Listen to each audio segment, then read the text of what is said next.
Now for our story. Tonight in Chicago, the last floor show was just concluding at Dell Shipley's nightclub. In her attractive apartment above the Golden Peacock, Dell had just put through a call to Lily Devon in Wakefield. Hello? Hello, hon. This is Dell. Oh, hello. How are you? Swell. Hope it's all right calling you so late. You know I never go to bed this early, Dell. Well, I thought maybe now that you're living down there in the country, you might have reformed. Not this, baby. At least not yet. How's everything at the Peacock these days? All right.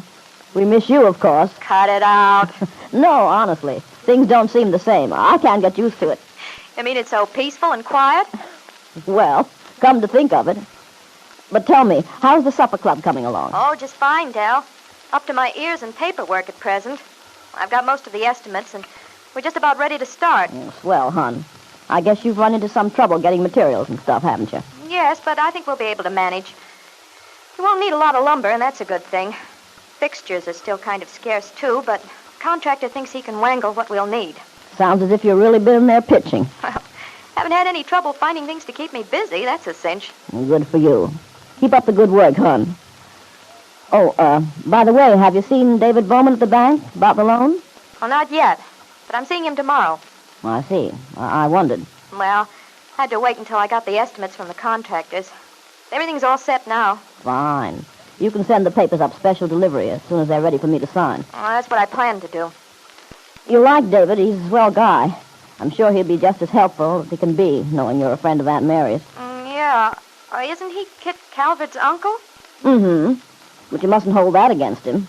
He's nothing like her father. He's her mother's brother. Well, I didn't know. Thought I might run into a little interference from him. Oh, my, no. He's a very nice person, good sense of humor, and he's been around a lot, traveled a great deal when he was younger. You'll probably like talking to him. I met him once, briefly. Well, don't let it worry you that he's related to the Calvert gang. Doesn't mean a thing. Okay, thanks for the tip. Speaking of the Calverts, Lily, what's the news on the custody suit? Have you heard anything? Oh, yes, I have, Dell. Then it started? Yeah. Well, how's it going? I've been thinking about it a lot. Wondering what's cooking down there. Oh, I'm afraid it's not so good, Dell. Looks pretty bad, in fact.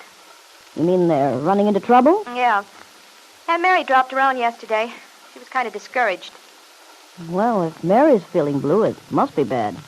Did she tell you much about it? Quite a lot. This lawyer Ben Calvert's hired has made mincemeat of every witness Bill's lawyer's put on the stand. Well, how come?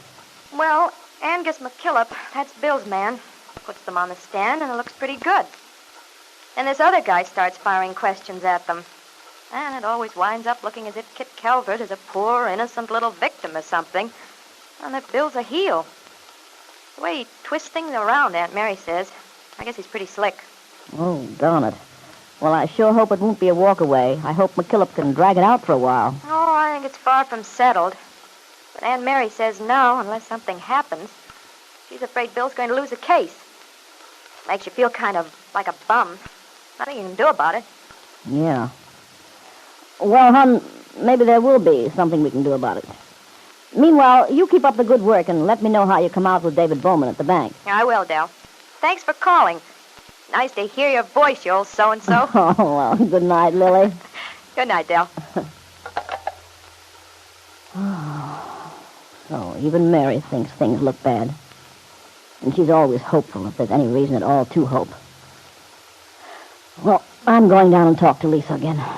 I've got to make her see that the only decent thing for her to do is to go to Wakefield and tell the truth. Confess that the baby is hers. She's just got to. I'll talk to her. I'll make her see it.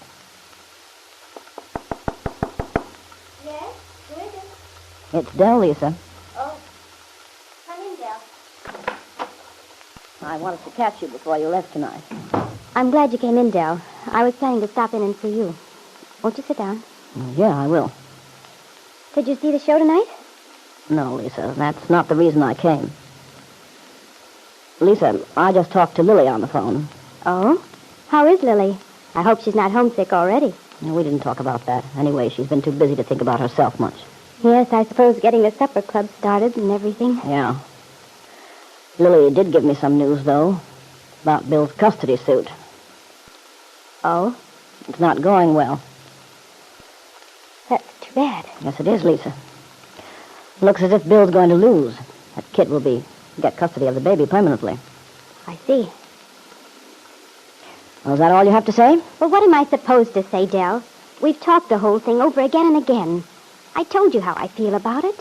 Why do you keep pestering me? Why can't you let me alone? Even if I did let you alone, you'd still have your conscience to bother you. Not if you didn't keep reminding me, talking about it. I have my own life now. The past is over, forgotten.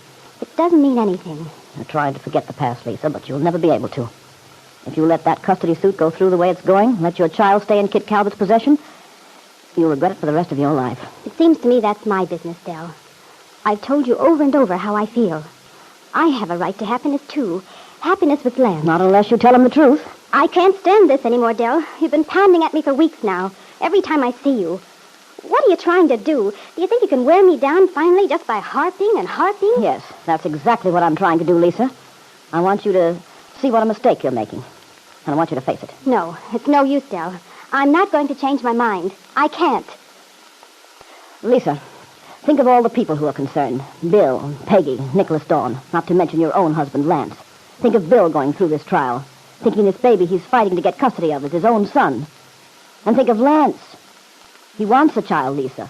You told me so. Now, is it fair to him not to tell him he has a child, a fine baby son?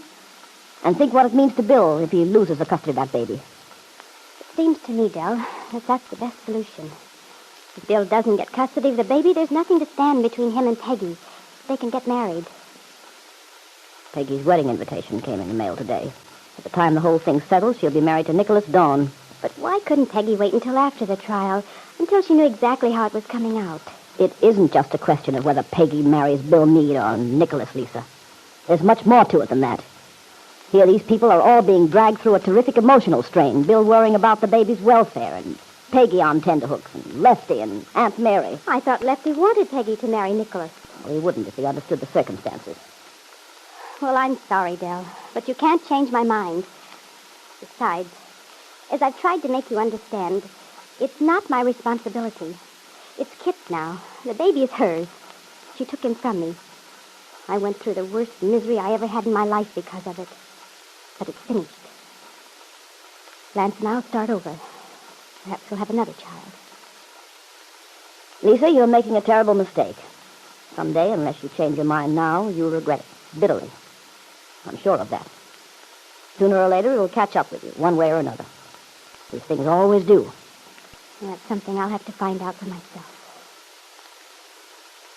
Dell, I appreciate what you did in giving me this job when I came to Chicago. It's meant a lot to me, getting back my confidence. And I have got it back now. But the way things are with us, well, I think it would be better if I left. You mean you want to leave the show? Yes. It'll be better, Dell. My contract's up in a few days. It's a good time to make a change. This is what I meant to tell you. Lance and I are going to New York the end of next week. Dell Shipley's last hope that she might persuade Lisa to save Lefty Larkin's daughter from an unhappy marriage, save Bill Meade the agony and humiliation of fighting for custody of a child which isn't his own, was shattered. Lisa Fenner intended to cut herself off completely from the past, renounce all responsibility toward the baby son she relinquished to Kitt Calvert, and toward the people whose lives had been affected by that action. The answer to all Dell's hopes was nothing. Now for our story. It was early evening of the day Bill Meade's custody suit had opened. Exhausted and nervous after the long hours in court, Kitt Calvert, Bill's former wife, and supposedly the mother of the baby boy who was the center of the case, had gone straight to her own apartment in her father's house on their return from Huntsville. But she hadn't been able to rest. Now, having changed into a housecoat, Kitt wanders restlessly into the spacious living room, finds her stepmother, Jessie, there before her. My, Kitt, you certainly look different. Do I really? Yes. That scarlet housecoat you're wearing makes quite a contrast to the way you were decked out today for that appearance in court. What was wrong with my costume, may I ask? Nothing was wrong with it. But costume's exactly the word. As if you were gotten up to play a part in a play. That simple little black dress with the white at the neck. You look so helpless, so innocent. Of course I look innocent. I am. Perhaps. It's not a question of being innocent or guilty, Jessie. It's merely a question of deciding whether a child belongs with a mother who's well able to give it the proper care, or a father who isn't able to. Bill's lawyer might not agree that it's quite so simple. Bill's lawyer is a fool. Oh, I don't believe I'd say that exactly. Well, he certainly hasn't shown any brilliance so far. Well, that's true enough. He hasn't so far, but if he weren't limited to bringing up new evidence... What do you mean by that, Jessie? Oh, you know, Kitt. Happenings that have taken place since you and Bill were divorced. He'd have had a much easier time of it if it depended on things that happened before. Jessie, you've hinted at something like this more than once. There's something on your mind. You keep harping on this question of before. Why don't you come out and say what you mean? Very well, Kitt. If you want me to be frank, I will be. What I mean is, if Angus McKillop could use what you and I know, the fact that Paul Cromwell was there in Los Angeles while you were living right next door. What are you talking about? You know perfectly well. I'm afraid I don't. Where did you ever get such an idea? Or have you made up this silly story just to make trouble? Oh, what's the use of bluffing, Kitt? I know Cromwell was there at Malibu Beach while you were. I know all about it. Don't try to deny it. You see, I checked up. Well, if that isn't typical of the way you work. Digging around in something that's none of your business, setting spies, traps. Not exactly spies, Kitt. They call them private investigators. It sounds so much pleasanter, don't you think? I should have known. It's the same thing you did before. Snooping around until you had something to use as blackmail. That's how you got Dad to marry you. Now you're using the same technique again. In heaven's name, Jessie, won't you ever be satisfied? You are married to Dad now. You got what you wanted. I might have, if it hadn't been for you. Do you think I wanted to share this house with you? You and that precious child of yours? Don't be silly. I'm beginning to understand your game now. I should have seen it sooner. You want me out of here. And you've set about in your own nasty, underhanded way, digging around in my past, trying to find something that would help Bill get custody of the baby. Then you thought I'd clear out. You'd have the field all to yourself. That's more or less the idea. Well, of all the mean, You might say I was simply strengthening my position. And I suppose you told Bill and McKillop, the whole story. Maybe I did, maybe I didn't. But, as I said before, what difference does it make? What difference? Yes. As long as it can't be admitted as evidence in court. At least, not this little item we've mentioned. However, you know very well there's much more to it. Well, Jessie, suppose you tell me what it is. You know so much. Oh, I'm not telling everything I know. Why should I? Oh, that's right. You're just waiting to get up on the stand and testify against me. That's what you're planning. Don't be silly, Kitt. What good would that do me? The way your mind works, it would do you a lot of good. You thrive on making trouble for me. You'd be in seventh heaven if I lost the case. Yes, I'd enjoy that very much. But you forget, Kitt. I have myself to think about. If I got up and testified against you, it would make Ben dreadfully angry. Well, if you think your stock's very high with Dad right now, you're out of your mind. Oh, I know how Ben feels about me. But he has no grounds for saying I've been anything but an obedient wife. And he's not going to have either. You see, Kitt, I can be perfectly frank with you. You wouldn't go to Ben and tell him about this conversation we're having. Never in this world. Don't be too sure. Oh, but I am. Because, you see, if you did, you'd have to tell him about the Cromwell thing yourself. And you've taken precious good care to keep him from finding out about it. About that and several other things. You've got it all figured out, haven't you? Mm-hmm. I've had plenty of time. And I've rather enjoyed myself, fitting all the pieces together like a good jigsaw puzzle. And then it's been a lesson in psychology, too. Watching the various phases you've gone through since you came back from California with the baby. Yes, indeed. Very interesting. Someday, Jessie, you'll do this sort of thing once too often. Somehow I'm not the least bit worried. You mustn't forget what I've been through already, Kitt. I've built up considerable resistance. You might say associating with you and Ben has acted as a sort of toughening process. You make yourself out such a martyr. Such an innocent victim. I believe I have been. Yes, I've had my share of suffering. Real suffering. All those years loving your father. Working for him. I was a lot younger then. I might have made something of my life. Perhaps married a man who would have given me a decent life. Love and warmth and respect. But I was in love with Ben. Oh, what a fool I was. I gave up everything, subordinated my whole life just for him. Pulling out all the stops, aren't you? Oh, really, Jessie, have you no pride at all? Not anymore. Not after what I've been through. The years when I was the laughingstock of the town, and since then, since your father married me. Well, that's what you wanted. Now you're moaning about being mistreated. Oh, I admit I'm bitter. Terribly bitter. There's very little left for me. But I intend to get every bit that there is. The main thing is revenge, apparently. Oh, let's say vindication. And, well, a certain amount of economic security. Well, if you ask me, you're cutting your own throat. Dad could cut you off in a minute, and he would, too, if I... Oh, but you see, he'll have no basis. I don't have to do anything. All I have to do is sit back and watch things happen. You think I'm going to lose the case, don't you? Yes, I do. But it won't be my doing, Kitt. It'll be on your own head. You're quite the Cassandra tonight. The Oracle of Doom. But I'm afraid, Jessie, that it's all wishful thinking. You'd like to see me humiliated, disgraced. And so you've convinced yourself it's going to happen. No, you're wrong. I'm sure of it. I have been for a long time. I've watched you. Watched the way you've reacted.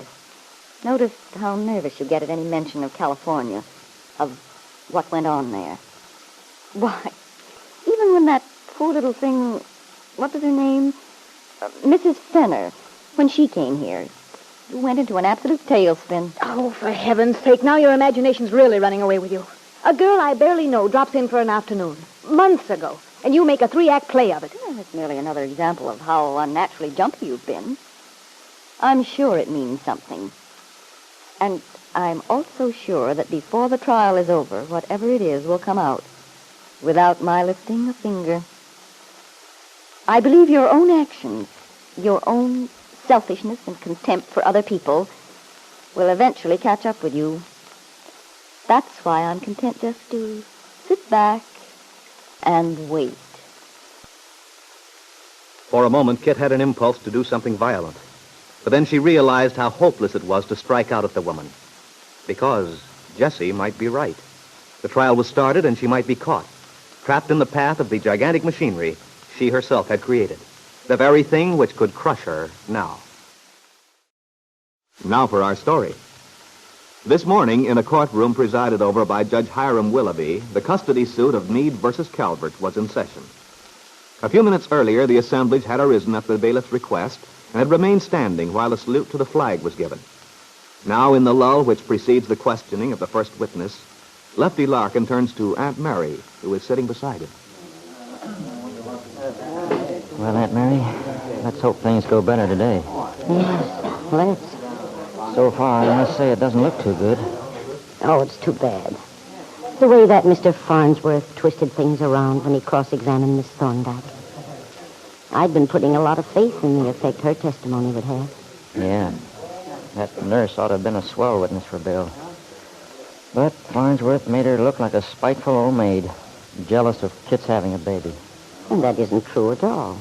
She's really such a nice person. And if anyone could be any help to Bill's case, you'd think someone who'd been living in Ben Calvert's house, seeing what goes on, would be it. Didn't you say Angus plans to call their housekeeper as a witness? Yes. I imagine he'll call on Lucy today. Do you think she'll do any good, Aunt Mary? Well, Angus thinks so. Although he did have quite a lot of trouble persuading her to testify. At least that's what I understood. But apparently she finally agreed. I'm kind of surprised she did, too. She's always seemed such a mousy, frightened little old person. Lucy is rather timid. But she's a good-hearted person. Well, heaven help her if Farnsworth goes after her the way he did with David and Miss Thorndyke yesterday. He'll probably frighten her right out of her wits. I'm afraid you're right. Of course, Judge Willoughby's no fool, Lefty. He's got a lot of good common sense, and he's a man of perception. I'm sure he'll be able to tell what the real situation is, regardless of how Farnsworth makes it look. Maybe. Well, Angus seems ready to start.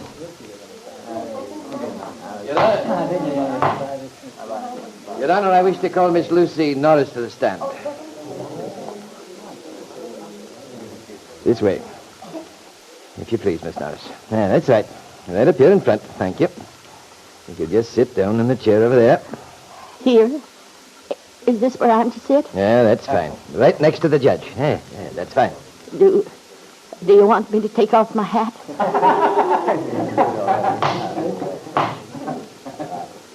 It's quite all right, Miss Norris. Leave your bonnet on or off. It's no matter.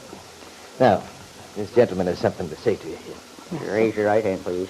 You solemnly swear to tell the truth, the whole truth, and nothing but the truth, so help you God. What's that, sir?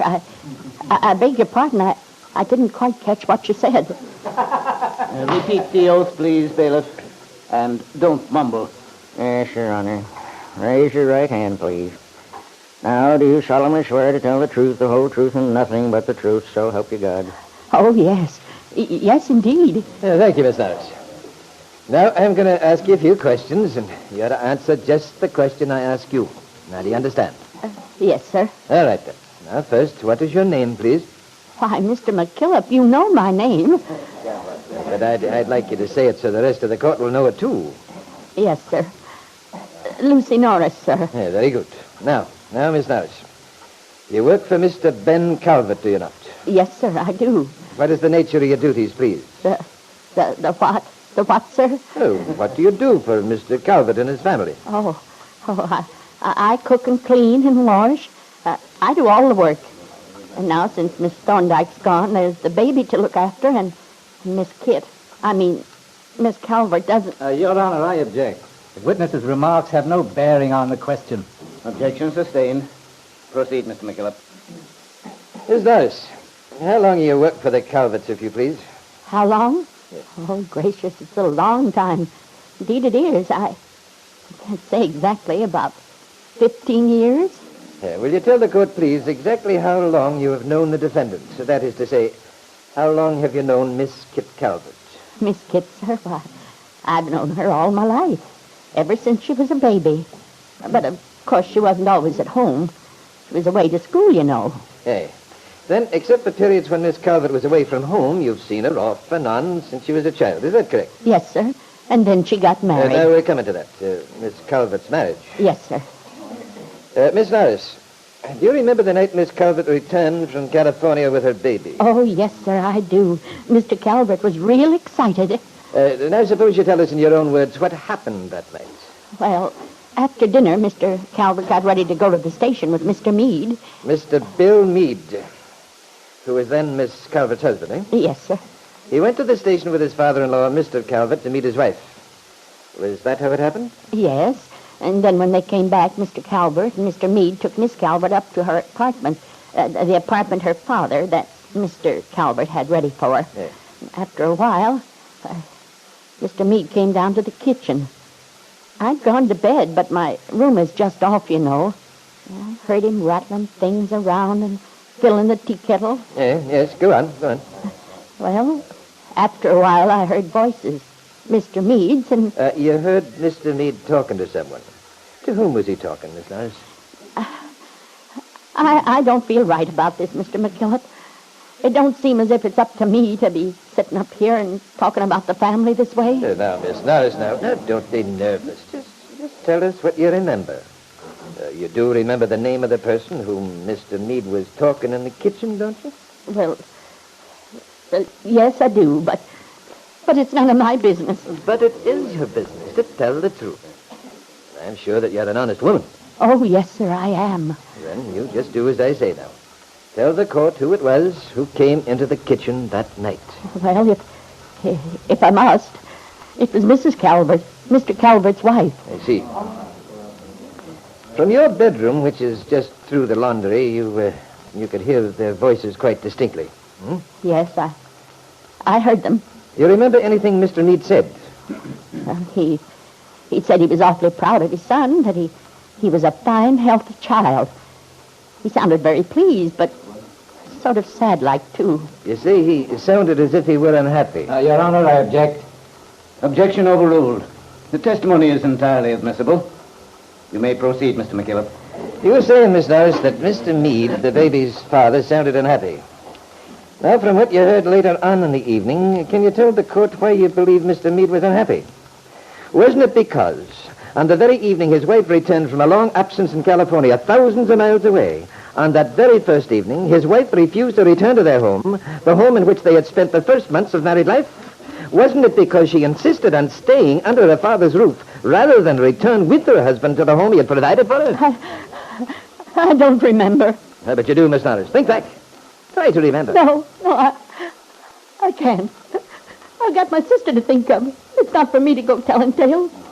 I'm an old woman, and I've always done my work right. Mr. Calvert's never been a day late with my wages.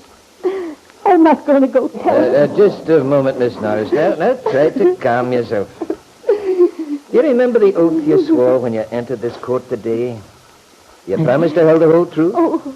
And you swore an oath in a legally established court of the United States of America. Now, Miss Norris, I think you'll answer my question. Won't you? But I don't know anything about it. Honestly, I don't. All right, Miss Norris. That is all. Mr. Farnsworth, do you wish to examine the witness? No questions, Your Honor.